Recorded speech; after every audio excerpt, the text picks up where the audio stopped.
Located on the island of Hispaniola, the Dominican Republic is a nation with a turbulent past. Its troubled history during the interwar years demonstrates that a country with unchecked nationalism can become vulnerable to totalitarian rule. During the turn of the 20th century, the Dominican Republic suffered from infighting and mounting foreign debt. Previous leaders borrowed heavily and crippled the country with a $35 million debt.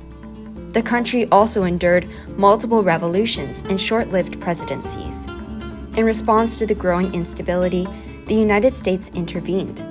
Citing the Roosevelt Corollary, which was an expansion of the Monroe Doctrine, the U.S. justified its actions as necessary for ensuring stability in the Western Hemisphere. For a brief period, the Dominican Republic experienced stability and economic growth. However, the assassination of President Ramon Cáceres in 1911 triggered renewed unrest. The United States sent military troops to control the situation. However, the Dominican people resented this new American military government. Nationalism skyrocketed. Unhappiness towards the United States had been brewing, as thousands of farmers had previously lost lands to the wealthy American sugar companies.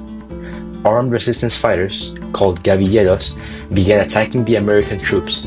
This nationalist struggle continued for 2 years until May 1922, when Dominican lawyer Francisco Peinado visited Washington, D.C. to negotiate the Hughes-Peinado Plan. This plan outlined the withdrawal of American troops and the restoration of Dominican sovereignty. When the U.S. military left the Dominican Republic, they established the Dominican National Guard. Trained by U.S. Marines, this new military force was given policing authority. Within the National Guard was a young man named Rafael Trujillo, who quickly rose in the ranks and was appointed in 1925 as the Supreme Commander. 2 years later, the National Guard was transformed into a national army, with Trujillo as its brigadier general. He would soon take advantage of this power to assume absolute control. Although the newly elected president Jorge Vasquez brought stability and economic growth to the region, his increasing dependence on personal alliances weakened his government. He further hampered his new democracy when he sought in 1927 to extend his presidency from 4 to 6 years.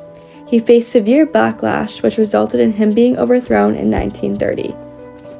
In the wake of Vasquez's departure, Trujillo quickly obtained power. He used the army to take leadership and presented himself as a presidential candidate. Trujillo assassinated leaders of the opposite parties. As a result, all other candidates withdrew. Trujillo easily won the presidency on May 16, 1930. Shortly after Trujillo established himself as dictator, Hurricane San Zenon swept through the country. Houses were destroyed, rivers overflowed, thousands were killed and left without food or shelter. For Trujillo, the hurricane created the perfect opportunity to strengthen his newly established dictatorship. He immediately positioned himself as the nation's savior and personally directed relief efforts. He implemented martial law, which not only addressed recovery needs, but also silenced the opposition. The hurricane served as a powerful propaganda for Trujillo's desire to be portrayed as a strong leader. A key aspect of totalitarian government is a desire for absolute power. It seeks to control the minds of the people. Trujillo encouraged state-sponsored worship of his image in schools, churches, and government. He transformed his political power into a ritual spectacle. He created a cult of personality that made him present in every aspect of Dominican life, such as in parades, currency, buildings, and public ceremonies. Trujillo's cult of personality was structured around gendered metaphors, which portrayed him as the protector of the feminized Dominican Republic.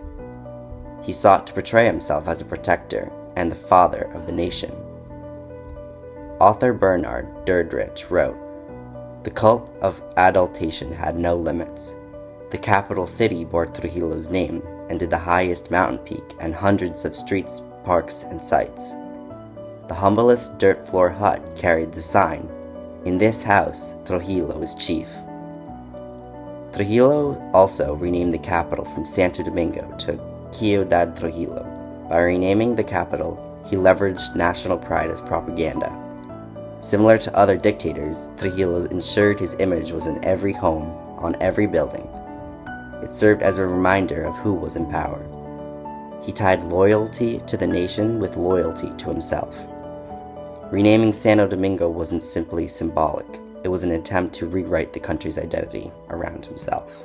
Although nationalism initially stemmed from a desire to unify as a country, over time, Trujillo perverted nationalism into something racialized and exclusionary. He emphasized white Dominican identity and anti-Haitianism. It is a tactic reminiscent of other totalitarian leaders, like Adolf Hitler in Nazi Germany and Emperor Taisho in Japan. In 1937, Trujillo ordered the massacre of nearly 35,000 Haitians living near the Dominican-Haitian border. The Parsley Massacre highlighted Trujillo's deep racism towards Black Haitians.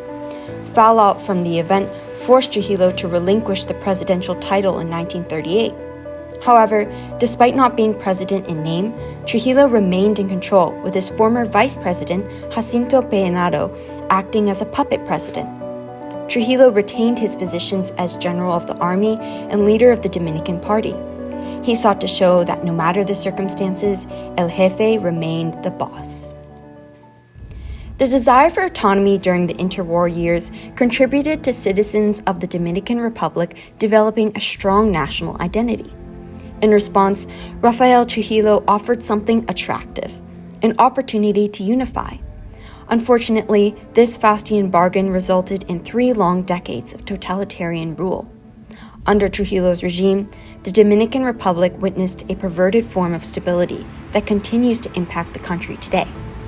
Poverty affects nearly a quarter of the population. Income inequality, exacerbated under the Trujillo era, still affects modern-day Dominicans. Government corruption also remains a problem. In 2024, the country received a 36 out of 100 for the Corruption Perceptions Index.